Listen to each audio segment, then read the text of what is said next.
కొంతకాలము ఈ భూమి మీద ఈ ధనం కోసము, కానీ దేవుడు అంటున్నాడు మీకు శాశ్వతమైన ధనం నేను ఇస్తాను అంటున్నాడు. ఆ పరలోకము, ఆ మోక్షము, ఆ స్వర్గానికి వెళ్ళాలంటే మనం ఒకటే చెయ్యాలి. ఏం చేయాలి? ప్రతి మనిషి కూడా తన పాపపు జీవితాన్ని మార్చుకోవాలి, తన మనస్సును మార్చుకోవాలి. మరి మనసు మార్చుకోవడం ఎలాగా? ప్రతి ఒక్కరూ కూడా చూడండి, వారి మనసులో పాపాన్ని మరి ఎవరు తమంత తాము తీయలేరండి. మనసులో ఉన్న పాపం తీయాలంటే దేవుడే తీయాలి. మరి అలా చూస్తే మనం పొద్దున్నుంచి సాయంత్రం వరకు ప్రతిరోజు కూడా ప్రతి మనిషి ఏదో విషయంలో మరి పాపం చేస్తూనే ఉన్నాడు. ఆలోచనలో పాపము, చూపుల్లో పాపము, మన మాటల్లో పాపము. ఏమండి, ఇలా పాపిగా ఉంటున్న మనిషి చనిపోయిన తర్వాత ఎక్కడికి వెళ్తాడు? బైబిల్ గ్రంథం చెప్తుంది, పాపం వల్ల వచ్చు జీతము మరణము. పాపం చేస్తే మనిషి మరణిస్తాడట. ఏమంటే ఒకసారి చూడండి, పాపం వల్ల వచ్చే జీతం మరణం అంటే మనిషి ఈ మరణం కాదండి. దేవుడు చెప్తుంది 2 మరణాలు ఉన్నాయి. మొదటి మరణము ఈ భూమి మీద ప్రతి మనిషికి జరుగుతుందండి, ప్రతి మనిషికి జరుగుతుంది. ఇది మంచోడైనా చెడ్డోడైనా ఈ భూమి మీద ఒకరోజు తన ఆయుష్కాలం పూర్తయిన తర్వాత వాడు చెడిపోవలసిందే, చనిపోతాడు. కానీ దేవుడి దగ్గర మనందరికీ తీర్పు ఉంది. దేవుడి దగ్గర మనం ఏం చెప్తాం చెప్పండి?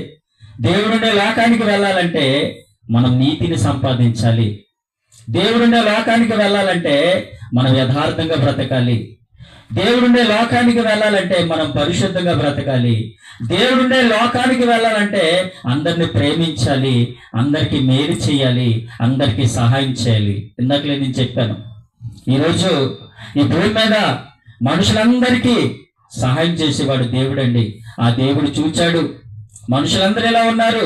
నా పిల్లలందరూ పాపం చేస్తే అయ్యో నా పిల్లలందరూ నరకానికి వెళ్ళకూడదు కదా, ఆ నరకంలో వారు కాలిపోకూడదు కదా అని దేవుడు చూచి ఆ దేవుడే మనుషులందరూ చేసిన పాపాన్ని ఏమండి కడగడానికి, ఆ పాపం నుంచి రక్షించడానికి ఆ దేవుడే మనిషి రూపాన్ని ధరించుకొని లోకానికి వచ్చాడు. వచ్చి ఏం చేశాడంటే మనం చేసిన పాపానికే ఆయన ఈ భూమి మీద ప్రాయశ్చిత్తం చేశాడు. తన పరిశుద్ధమైన రక్తాన్ని చిందించాడు. పరిశుద్ధమైన రక్తాన్ని చిందించి ఏమన్నాడంటే నా రక్తం వలన మీకు అందరికీ పాప క్షమాపణ కలుగుతుంది, కాబట్టి ఇక మీద నుండి మీరు పాపం చేయకండి అని చెప్పడానికి ఈ లోకానికి యేసుక్రీస్తు ప్రభు వచ్చాడండి. ఆయన చెప్పాడు, ఈ ఆస్తి అడగలేదు, అంతస్తులు అడగలేదు. ఏం అడిగాడంటే మీ మనసు ఇవ్వండి, నాలాగా మీరు బ్రతకండి, నాలాగా బ్రతికితే మీరు పరలోక రాజ్యానికి వెళ్తారని ఆయన నేర్పించడానికి వచ్చాడు. ఏమండి, ఆయన వచ్చినప్పుడు ముందుగానే చెప్పాడండి. కాబట్టి ఆలోచించండి, యేసుక్రీస్తు ప్రభు ఏమండి పరలోకంలో ఉన్నాడు.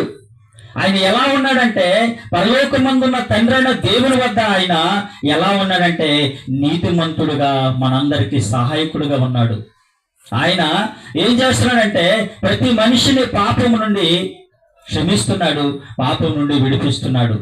ఏమండి, పాపం నుండి రక్షణ పొందాలంటే ఒకటే మార్గము, యేసుక్రీస్తు ప్రభువే మార్గము.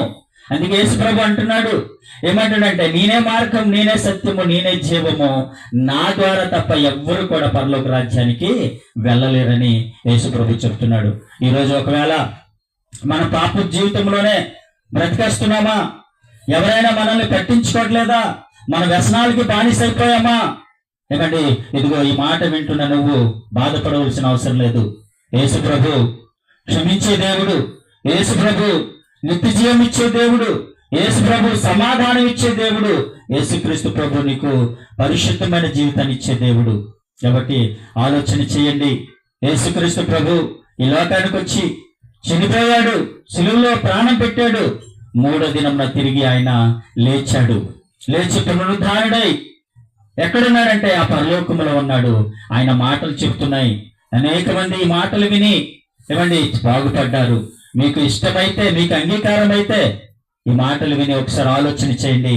పాపానికి మందు లేదండి. పాపం పోవాలంటే పరిశుద్ధుడే మన పాపాన్ని తీయగలడు. అలా చూస్తే యేసుక్రీస్తు ప్రభు పరిశుద్ధమైన దేవుడు. ఆయన జీవితంలో ఏ పాపం లేదు. ఆయన భూమి మీద 33.5 సంవత్సరాలు బ్రతికాడు, కానీ ఆయన ఎక్కడ కూడా పాపం చేయలేదండి.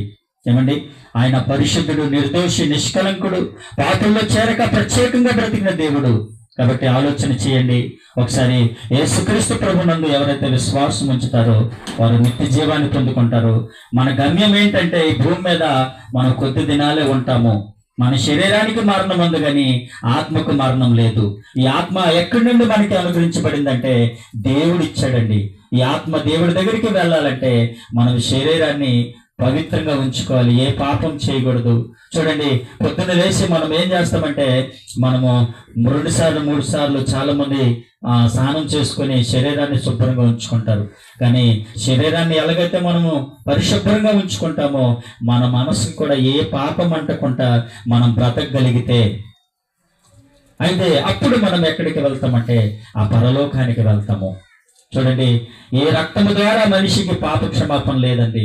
కోడి రక్తము, ఏమంటే ఎద్దుల రక్తము, మేకల రక్తము, వీటి ద్వారా మనిషికి పాప క్షమాపణ లేదు. కానీ పరిశుద్ధుడైన యేసుక్రీస్తు రక్తం ద్వారా ప్రతి మనిషికి పాప క్షమాపణ కలుగుతుంది. కాబట్టి యేసు రక్తము సమస్త పాపం నుండి మనల్ని విడిపిస్తుంది. ఈ మధ్యాహ్న కాల సమయంలో మేమేం ఆశించి రాలేదండి. ఈ ఎండలో ఎందుకు చెప్తున్నామంటే ఈ ఎండనే మనము తట్టుకోలేకపోతున్నాం కదా. ఒకరోజు మనం చనిపోయిన తర్వాత ఆ నరకంలో